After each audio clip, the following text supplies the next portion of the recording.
그 세상에는 참 어울리지 않는 단어들이 있죠. 모던하면서도 클래식한 느낌 같은 거요.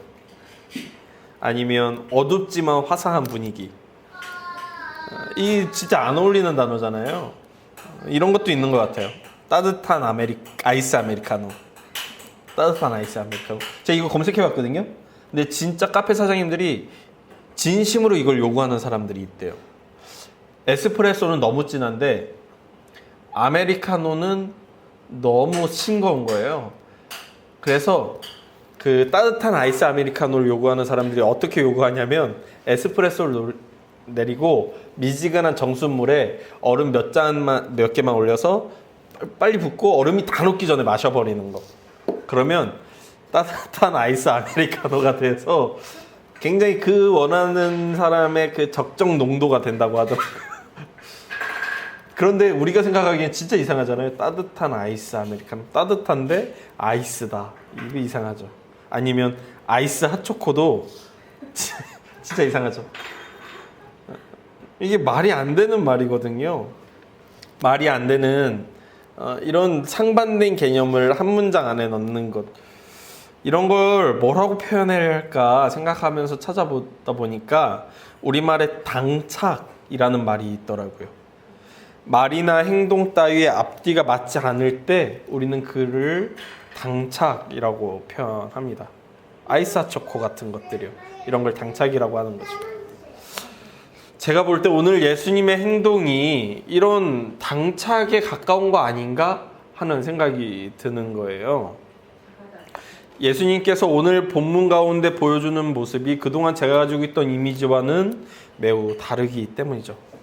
마치 따뜻한 아이스 아메리카노를 주문하는 손님을 만난 카페 사장님 같은 기분을 저는 오늘 본문에서 느끼게 됩니다. 도대체 뭘 달라고 하는 건지, 따뜻한 커피를 달라는 건지, 차가운 커피를 달라는 건지 도대체 알 수 없는 그런 주문 같은 거예요. 오늘 우리는 그 혼란을 야기하는 그런 예수님의 모습을 통해 예수님이 무엇을 이야기하시고자 하시는 것인지를 알아보고자 합니다. 오늘 마가는 본문을 기록하면서 예수님께서 배가 고프셨다라고 이야기해요. 그러므로 이 이후에 나오는 내용들의 배경을 설명해 주는 거죠. 그럼 배가 고프면 뭘 하게 되겠어요? 먹을 걸 찾게 되죠. 예수님도 시장하신 가운데 주변을 둘러보시다가 무화과 나무를 발견하게 된 거예요.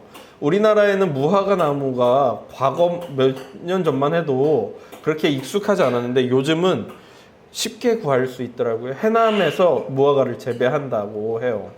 주로 이제 계절로는 8월쯤, 9월쯤에 무화과 그 열매가 맺힌다고 해요. 먹을 수 있는 제철이라고 하더라고요. 저는 무화과를 그렇게 좋아하지 않아서 지금도 그렇게 찾아 먹지 않는데 좋아하는 사람들은 먹나 봐요. 그걸 찾아서. 근데 이게 중동 지역에서 워낙 그 구하기 쉬운 과실이었고 예수님도 이걸 쉽게 찾아서 드셨겠죠. 마침 눈에 무화과 나무가 보였고 맛있겠다. 배도 고픈데 무화과 하나 먹어야 되겠다 하고 가서 무화과를 먹으려고 봤는데 열매가 없는 겁니다. 그래서 예수님께서 이 무화과를 저주하셨다라는 그 유명한 이야기. 그런데 마가는 무화과가 열매가 없는 이유에 대해서 분명하게 알려줘요. 오늘 본문 14절을 보면 이렇게 이야기하고 있는데요. 예수께서 나무에게 말씀하여 이르시되 이제부터 영원토록 사람이 내게서 열매를 따먹지 못하리라 하시니 제자들이 이를 듣더라. 죄송합니다. 마가가 제가 왜 이걸 써놨을까요?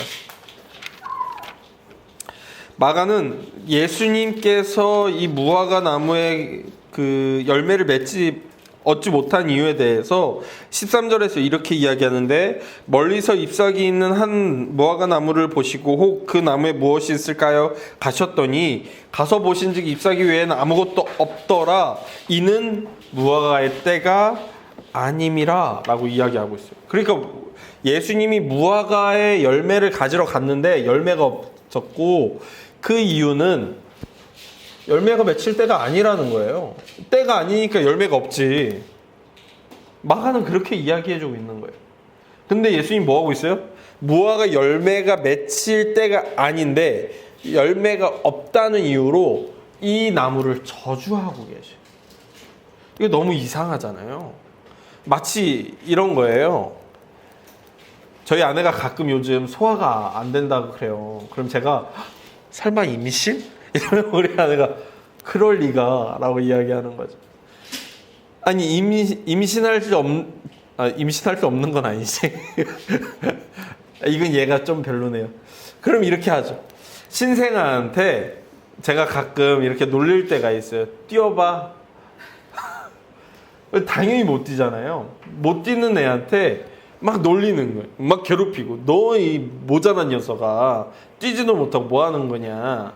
이건 말이 안 되는 거죠. 근데 예수님이 마치 열매가 맺힐 때가 아닌데 열매가 맺히지 않았다는 이유로 나무를 저주하는 건 너무 당착에 가까운 일 아닌가 하는 거예요. 그래서 이게 오랜 시간 동안 교회 고민거리였어요. 심지어 유명한 철학가인 버트런드 러셀이란 분은 그의 책 나는 왜 기독교인이 아닌가 해서 이 일화를 통해서 예수님의 인격을 비난하고 매우 뭐라고 했어요. 왜 본인이 배고프다는 이유로 때도 안 된 나무를 저주하냐는 거죠. 또한 알버트 슈바이처, 여러분 유명하잖아요. 슈바이처 박사님. 이분 역시도 예수님이 이상하다라는 생각 가운데 뭐라고 이야기하냐면요. 이제 며칠 후에 자기가 십자가에 달려 죽을 걸 아신 예수님께서 그 두려움 가운데 정신착란증에 지금 빠지셨다. 그래서 때도 안 된 나무를 저주하는 거다라고 이야기도 했어요. 본인의 허기로 인한 분노 혹은 다가올 죽음에 대한 공포, 그 무엇도 무화과를 저주하신 예수님을 제대로 설명해 주는 것 같지가 않죠. 그러다 보니까 교회에서는 이런 설명도 나오게 됐어요. 이스라엘에서는 무화과라는 것이 열리는 시기가 다양하다는 거예요. 특히 본문에 잎사귀가 있었다는 것에 집중하는 사람들이 있었던 거죠. 그래서 잎사귀가 있으면 열매가 있는 것이 이스라엘 문화에서는 매우 당연하다. 물론 먹기에 적합한 열매는 아니었다라고 주장을 하는 거죠. 그래서 먹기에 적합한 제철이라고 부를 만한 시기에 열리는 걸 테헤나라고 표현한다면 그 이전에 잎사귀와 함께 첫 열매로서 맺히는 무화과를 파게라고 부른대요. 맛은 없대. 그래서 그냥 가난하거나 여행객들이 따먹을 수 있도록 주인이 그냥 놔두는 것을 파게라고 불렀다는 거예요. 그 사람들은 그러니까 지금 예수님께서 무화과 나무에 다가가서 찾고 있는 열매는 테나가 아니라 파게라고 주장한다는 거죠. 근데 저는 이것도 약간 껄끄러운 거예요. 왜냐하면 마가는 파게나 테나를 그의 관념 가운데 내포하고 있질 않아요. 13절은 분명하게 이는 무화과의 때가 아니다 라고 이야기하고 있기 때문이죠. 마가는 독자들이 무화과의 시기에 대해 얼마나 깊이 이해하고 있는지, 이해할 수 있는지 그렇게 관심을 보이지 않아요. 그냥 독자들이 무화과의 때가 아니라는 것만 알고 있으면 된다고 생각하고 있습니다.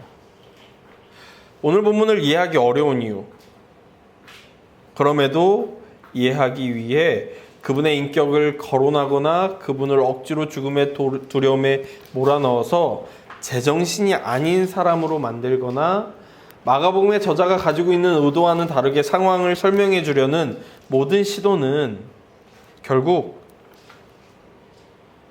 모든 요소에 의미를 부여하고 모든 것을 자신이 가지고 있는 예수님의 이미지에 투영하려고 하는 헛된 시도가 아닌가 생각하게 되는 거죠. 그래서 저는 오늘 본문을 이해하기 위해 다른 요소들을 가져오는 걸 그냥 거부하려고 해요. 예수님의 허기가 얼마나 극심했는지 관심이 없어요, 마가는. 그분이 앞두고 있는 죽음에 대한 공포가 얼마나 극심한지 마가는 관심이 없는 거예요.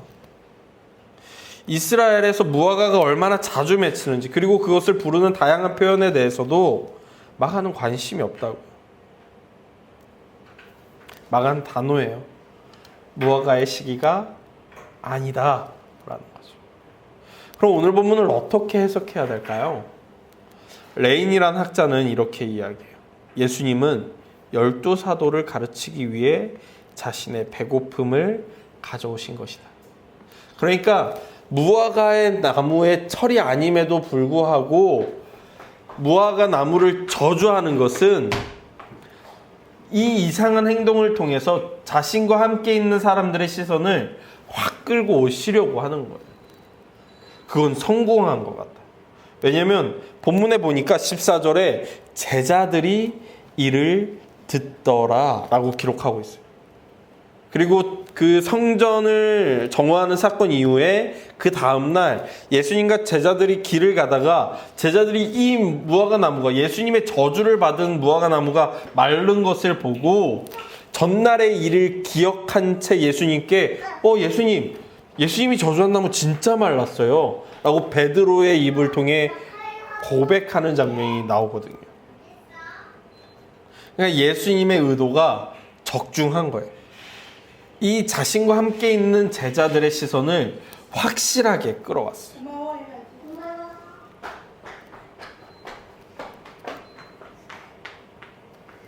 그렇다면 예수님이 이 제자들의 시선을 확 끌어당겨서 가르치려고 했던 게 뭘까요?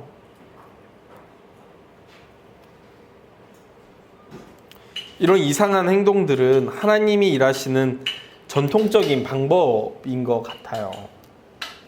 예로부터 하나님은 하나님의 선지자들한테 이런 이상한 짓을 시키시곤 했거든요. 왜 이사야서 20장에 보면 하나님께서 이사야한테 명령하세요. 너 옷 벗고 다녀라. 그래서 하나님의 선지자인 이사야가요, 벗은 몸과 벗은 발로 3년 동안 다녔다는 기록이 있어요. 아니, 여러분 생각해 보세요. 어느 날 여러분의 목사가 옷을 안 입고 다니는 거예요. 3년 동안. 그냥 이런 자켓을 안 입는 게 아니고요. 셔츠도 안 입고 바지도 안 입고 여기서 이렇게 설교를 하는 거예요. 진짜 이상하죠. 시선은 확 끌었을 거야. 그렇게 하나님의 선지자 역할 하기 싫다고 하는 예레미야 선지자 만들어 가지고 시키신 행동이 뭐죠? 13장에 보면 허리띠를 사게 하세요. 그리고는 그 허리띠를 강가에 감춰두라고 하죠. 그리고 며칠 후에 가서 찾아오라고 하는 거예요. 예레미야가 가서 찾아보니까 썩어 있어요. 아니, 새 거 사가지고 그냥 써보지도 못하고 썩게 만드는 이 이상한 행동 왜 하게 하냐고요. 저는 이사야도 이상하고 예레미야도 이상하지만 하나님이 이상한 짓 시킨 선지자 중에 제일 이상한 건 에스겔인 것 같아요. 에스겔서 4장을 보면 하나님께서 뭐라 하냐면 흙놀이를 시키세요. 그리고서는 그 흙놀이 곁에 이렇게 옆으로 한쪽으로만 누워서 있도록 명령하시는 거예요. 이쪽 되게 백일 거 아니에요. 한쪽으로만 누워 있으니까. 근데 계속 누워 있으라 그래요.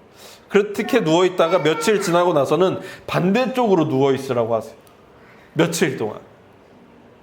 이거 너무 이상하잖아요. 하나님께서 선지자들로 하여금 이런 이상한 행동을 하게 하시는 것은 선지자들 창피하라고 하시는 게 아니에요. 창피하긴 했겠지만 알몸으로 다니는 거 얼마나 창피했겠어요. 하나님께서 선지자들에게 이런 이상한 행동을 하게 하시는 건 선지자들 고생하라고 시키신 것은 아니었어요. 물론 고생이긴 했겠지만요. 하나님께서 선지자들에게 이런 이상한 행동을 하게 하신 것은 그것을 통해 메시지를 전달하기 위해서였죠. 예수님도 마찬가지인 거예요. 예수님도 구약의 선지자들처럼 갑자기 그분의 인격에 안 맞는 행동을 하시는 이유는 사람들의 시선을 모을 뿐만이 아니라 그 행동 자체로 메시지를 전달하기 위해서라는 거죠. 무화과를 저주하는 것은 어떤 메시지를 전달하게 될까요? 무화과라는 것이 구약 성경에서는 다양한 의미를 갖게 돼요. 미가야서 4장 4절이나 스가랴서 3장 10절에 같은 경우는 무화과를 통해서 평화와 안전을 상징했어요. 이뿐만이 아니라 이사야서 28장 4절, 예레미야 8장 13절, 24장 1절에서 10절, 29장 17절, 호세아 9장 10절, 미가 7장 1, 나훔 3장 12절, 잠언 27장 18절 등은 다 무화과 나무를 통해 메시지를 전달하는 하나님의 메시지였어요. 그리고 그 메시지는 매우 다양했죠. 그래서 구약 성경이 다양한 무화과를 통한 메시지를 통해 랍비들은 뭐라고 가르쳤냐면 무화과 나무는 이스라엘을 상징한다라고 가르쳤어요.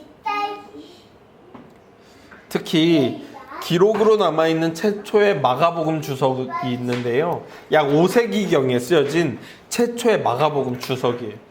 안디옥의 빅토르라는 교부가 쓴 이 주석은 뭐라고 이 본문을 해석하냐면 무화과 나무를 사용해서 예루살렘에 떨어지는 심판을 나타낸다 라고 기록하고 있어요. 즉 이스라엘을, 유다를 하나님께서 심판하실 것이다. 예수님이 무화과 나무를 저주하셨듯 하나님이 이스라엘을 심판하실 것이다 라는 걸 나타낸다는 거죠. 근데 왜요? 왜 저주하시는 거죠? 이게 오늘 본문 전체의 구조를 통해서 나타나게 되는 거예요. 오늘 본문은 크게 세 가지 구조로 나뉘게 되죠. 첫 번째는 무화과 나무를 향한 저주, 두 번째는 성전 정화, 세 번째는 무화과 나무에 대한 해석으로 나뉘게 돼요. 이 첫 번째와 세 번째 본문이 두 번째 성전 정화를 두고 나뉘게 돼요. 즉 우리가 몇 번 다루게 됐던 양괄 구조 혹은 샌드위치 구조가 다시금 나오게 되는 겁니다. 우리가 몇 번 다루면서 뭐라고 이 구조를 해석해야 된다고 나눴죠? 서로가 서로를 해석하는데 도움을 준다고 이야기했어요. 즉 예수님께서 방문한 성전의 모습과 열매 없는 잎사귀만 가득한 무화과 나무는 같은 상태라는 거죠. 그러니까 이제 계절에 대한 마가의 설명은 잊으셔야 돼요. 이건 본문을 해석하는데 도움이 되지 않아요. 그냥 예수님께서 제자들의 시선을 끌기 위해 본인의 인격에 맞지 않는 행동을 하셨다 정도로만 그 계절이 안 맞는 것은 사용되면 충분한 겁니다. 이제 우리가 집중해야 되는 건 열매 없이 잎사귀만 가득한 무화과를 예수님께서 성전에 비유하셨다는 거예요. 당시 성전은 이런 모습이었던 것 같아요. 보이시죠? 제가 그림을 준비했어요. 당시 성전의 모습을 이제 실제로 저렇게 만들어 놓은 건데요. 당시 성전에서는 유월절을 앞두고 하루에 3번씩 제사가 진행되었다고 해요. 성전의 장엄한 예식과 제사가 진행되는 것이죠. 그를 위해 성전에서는 매매하는 이들을 배치했는데 희생제사에 사용될 새나 짐승들을 쉽게 사고 팔 수 있도록 장소를 마련해 준 거예요. 또 성전에서는 아무 돈이나 사용할 수 없어요. 돈을 그냥 아무거나 쓸 수가 없어요. 성전에서는. 왜냐하면 당시 동전에는 황제의 형상이 새겨져 있었잖아요. 이게 유대 랍비들에게는 우상처럼 여겨졌던 것 같아요. 그래서 성전에서만 쓸 수 있는 특별한 돈을 만들어 두었어요. 그래서 그냥 황제의 형상이 그려져 있는 돈을 가져오면 성전에서 쓸 수 있는 돈으로 바꿔주는 환전상들이 있었던 거죠. 이 모든 것은 하나님 앞에 거룩하고자 애쓰는 노력이었고 그런 하나님을 예배하고 제사하기 위해 온 이들을 위한 서비스였어요. 그런데 시작은 그런 서비스고 거룩을 위한 노력이었던 이것이 시간에 따라 변질되고 오용되기 시작한 거죠. 크게 두 가지 문제가 있었던 것 같아요. 하나는 장소인데요. 환전소와 동물을 거래하는 장소는 아마도 성전의 바깥들이었던 것 같아요. 바깥들이라고만 하면 잘 모르실 수 있는데, 제가 보면 여기가 있죠. 여기 보이시죠? 여기가 성전에서 가장 중요한 곳이에요. 여기가. 여기는 유대 남성들만 들어갈 수 있었어요. 그리고 여인의 뜰이라고 불리는 곳이 있었는데, 여기 구별돼 있죠. 여기가 유대 여성들만 들어갈 수 있었던 안쪽 뜰 혹은 여인들의 뜰이었어요. 그리고 이방인의 뜰이 바로 이 바깥 지역이 이방인의 뜰이었던 것 같아요. 이 중에서도 일부분에 그 환전상과 그리고 동물들을 사고 팔 수 있는 상인들이 있었던 곳이에요. 그런데 상인들이 희생제사에 쓰일 짐승을 고가에 팔아 넘기는 거예요. 그리고 환전상들도 굉장히 불공정한 환율로 돈을 바꿔주었던 거죠. 당시에 저울이라는 건 무게를 달고 무게추를 달아서 무게추에 따라서 그 무게를 이제 가치를 매기게 되는데, 이 무게추를 상인들이 자의적으로 만들어 놓은 거예요. 때로는 더 무겁게, 때로는 더 가볍게. 그래서 자신의 이득에 맞게 그 추를 사용하는 거죠. 이런 상인들과 환전상들 뒤에 고위 제사장들이 있었다는 것이 매우 심각한 문제였다. 그러니까 제사장들과 서기관들이 이 상인과 환전상들의 뒤에 서서 자신들의 이득을 챙기고 있었던 거예요. 이건 모든 사람들이 알고 있는 비밀이었습니다. 하나님을 향해 아무리 많은 제사가 드려지고 거룩하고 경건하고 사람들의 오감을 고양시키는 예식이 진행될지라도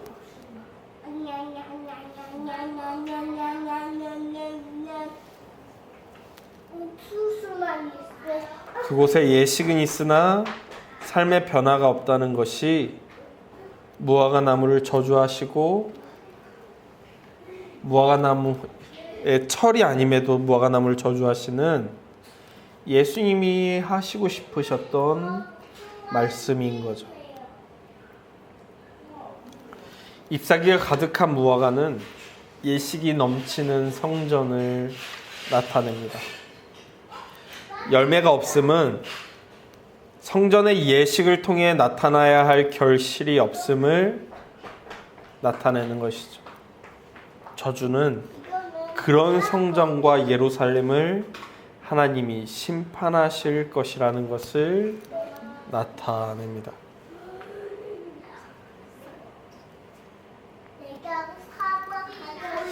그렇다면 우리의 모습은 어떨까요? 공동체로서 우리는 하나님의 형상입니까? 우리 교회는 하나님의 형상입니까?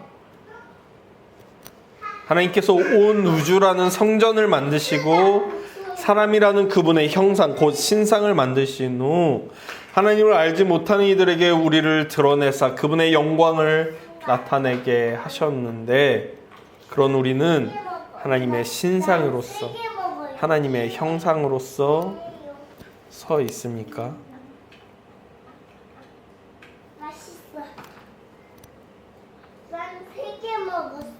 저는 어제 한 동생과 통화를 하게 됐어요. 그리고서 그 통화가 마무리됐을 때 깊은 한숨만이 남게 되었습니다. 사람들은, 아니 교회는 아픈 사람을 잘 이해하지 못해요. 그래서 아픈 사람들이 교회에 찾아왔을 때 더 깊은 외로움과 아픔만이 남게 되죠. 때로는 넘어질 수 있음을, 때로는 실패할 수 있음을 교회는 잘 인정하지 못하는 것 같아요.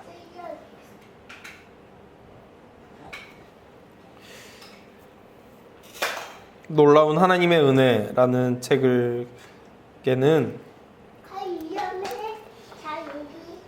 가난하고 지친 한 창녀 여인의 고백이 담겨 있습니다. 왜 도움을 요청하러 교회에 가지 않느냐는 질문에 그 여인은 경악하면서 교회가 어떻게 자신을 도울 수 있냐고, 그곳에 가면 자신은 더욱 처참한 절망만을 느끼게 될 거라고 고백하게 되죠. 교회는 어느새 가난한 이들의 친구는 되지 못한 채, 실패한 이들의 이웃이 되지 못한 채, 절망한 이들의 집이 되지 못한 채 부유하고 넉넉하고 행복한 이들로만 가득한 그런 곳이 되어버렸는지도 모르겠습니다.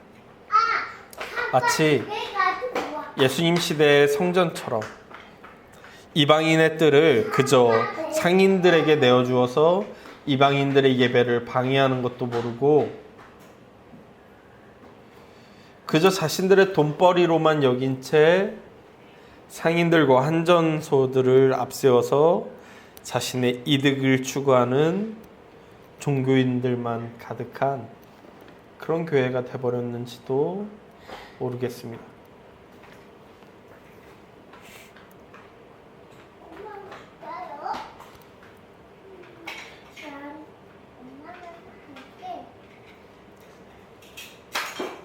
오늘 말씀을 준비하면서 혹시 우리는 그런 모습이 아닌가 돌아보게 되며 한 시가 제 마음을 가득 채웠어요. 권경인이라는 분이 쓴 어두운 곳에서 밝은 곳에 이른다라는 시인데요.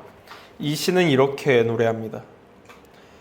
오래 가면 속에서 살다 보면 그게 진짜로 여겨져서 양심도 쉽게 잼먹이가 되겠다. 들어붙이면 참 그럴듯한 거짓말. 그것에 밥 말아먹고 밤새도록 알았는데 모르는 사이에 내게 다 있었다. 흔들리다가 멈춰선 곳, 그곳이 바로 중심인 것을. 아픔과 부끄러움이 곧 힘이고 길이던 것을. 이 시인의 노래가 마치 우리 교회의 모습을 보여주는 듯해요. 그렇게 욕하고 손가락질을 하던 그 모습이 되어서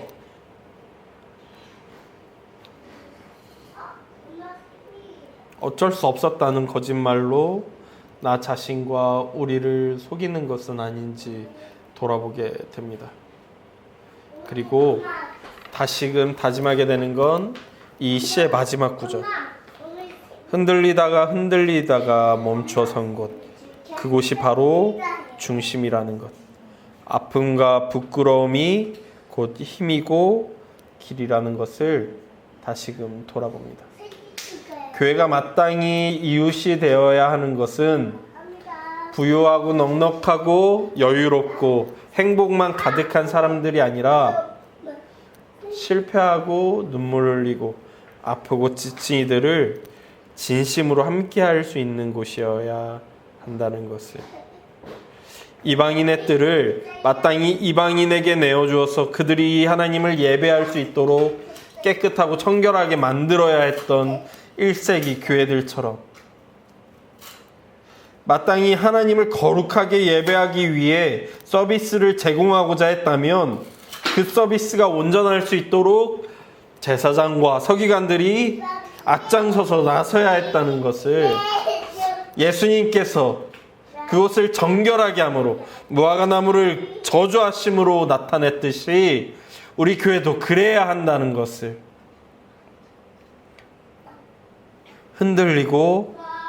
흔들리다가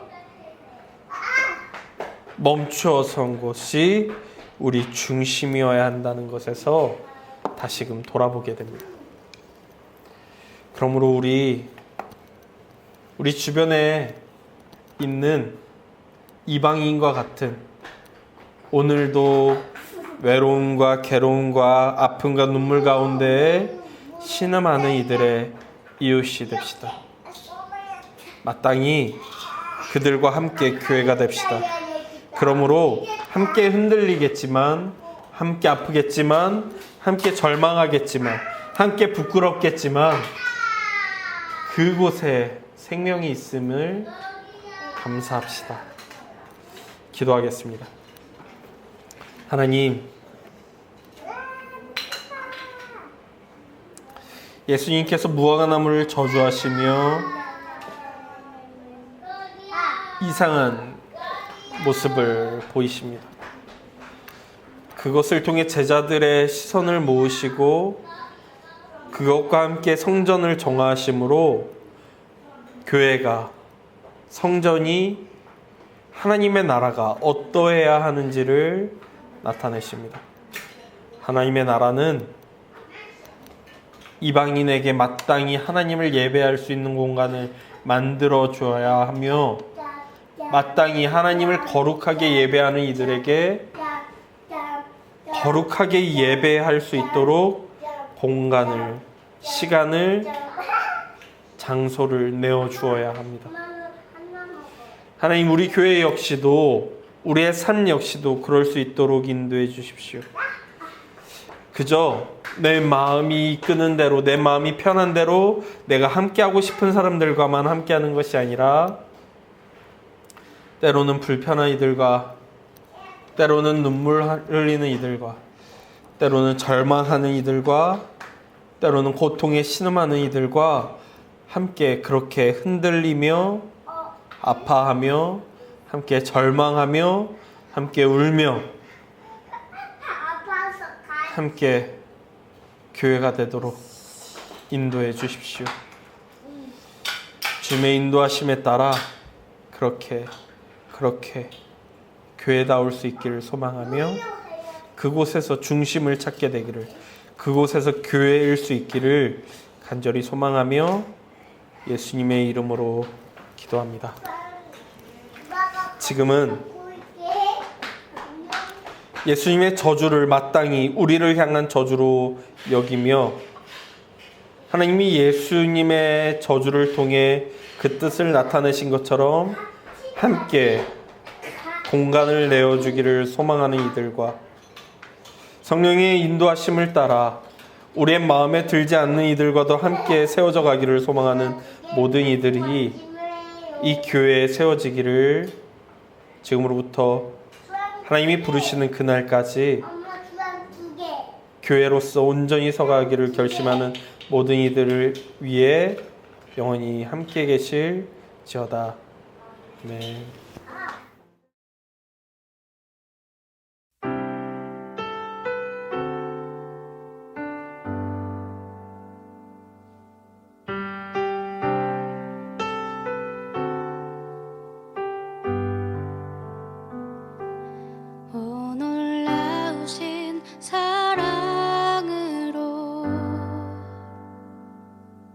내게 찾아온 생명의 빛, 나를 붙잡는 실패의 자리 딛고 일어나 구원의 주를 외치리. 다시 한번 외쳐 예수여 나를 돌아보소서. 어둠 속에서도 빛을 비추시는 예수만이 내 소망. 다시 한번 내 삶 드리니 예수여 내 손 잡아주소서. 폭풍 속에서도 주가 붙드시니 예수만이 내 생명. 오 놀라우신 사랑으로 내게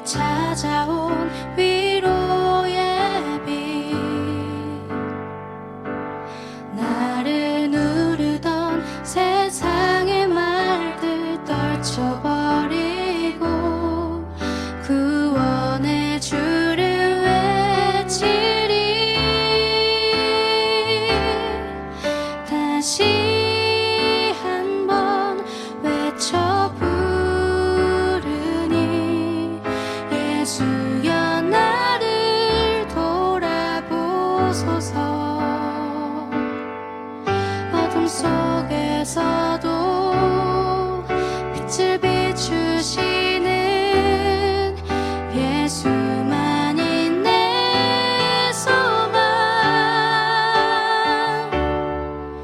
다시 한번 내 삶 드리니 예수여 내 손 잡아주소서. 폭풍 속에서도 주가 붙드시니 예수만이 내 생명. 다시 한번 외쳐 부르니 예수여 나를 돌아보소서. 어둠 속에서도 빛을 비추시는 예수만이 내 소망. 다시 한번 내 삶 드리니 예수여 내 손 잡아주소서. 폭풍 속에서도 주가 붙드시